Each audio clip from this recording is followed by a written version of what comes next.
हमारा टॉपिक है 1857 की क्रांति। अब क्रांति भारत में कहाँ से शुरू हुई?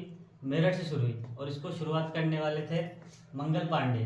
अब हम 1857 की जो क्रांति है इसके कारण पढ़ेंगे, राजस्थान के संदर्भ में पढ़ेंगे कि राजस्थान में किस तरीके से शुरुआत हुआ, क्या कारण थे वो। तो राजस्थान में क्रांति की आवश्यकता क्यों थी, तो इसकी क्या आवश्यकता थी, इसको हम देखते हैं। देखो, राजस्थान में क्रांति के कारण उस समय राजस्थान में 19 रियासतें थी। हर रियासत में राजाओं का शासन था।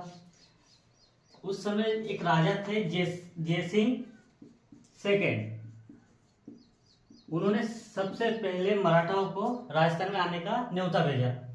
तो सभी मराठा राजस्थान में आकर राजस्थान को लूटते थे।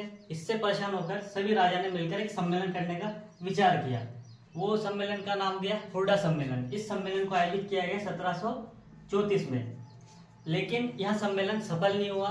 इसलिए सभी राजाओं ने मराठाओं से बचने के लिए अंग्रेजों की मदद लेना शुरू किया। तो सबसे पहले 1818 को उन्होंने अंग्रेजों से मदद मांगी। राजस्थान में क्रांति की शुरुआत नसीराबाद से हुई और ये कब हुई? 28 मई 1857 को शुरू हुई। अब 1857 की क्रांति हमने देखा है कि अंग्रेजों की मदद लेना क्रांति का कारण बना।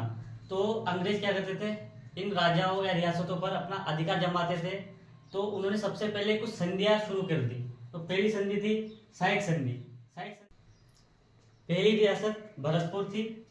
इसने संधि 29 सितंबर 1803 में की।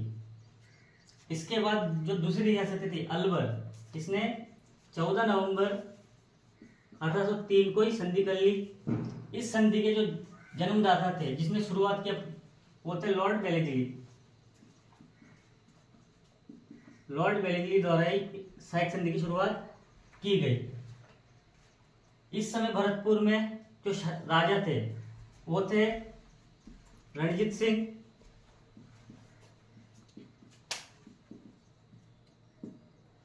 अब सहायक संधि का उद्देश्य क्या था? सहायक संधि इसलिए किया जाता था कि प्रत्येक राज्य को दूसरे रियासतों से बचाने के लिए, जैसे मराठा उस समय आक्रमण करते थे, उनसे बचाने के लिए अंग्रेज उनकी मदद करेंगे। ये उसका मुख्य उद्देश्य था। रक्षा करना क्या था उनका?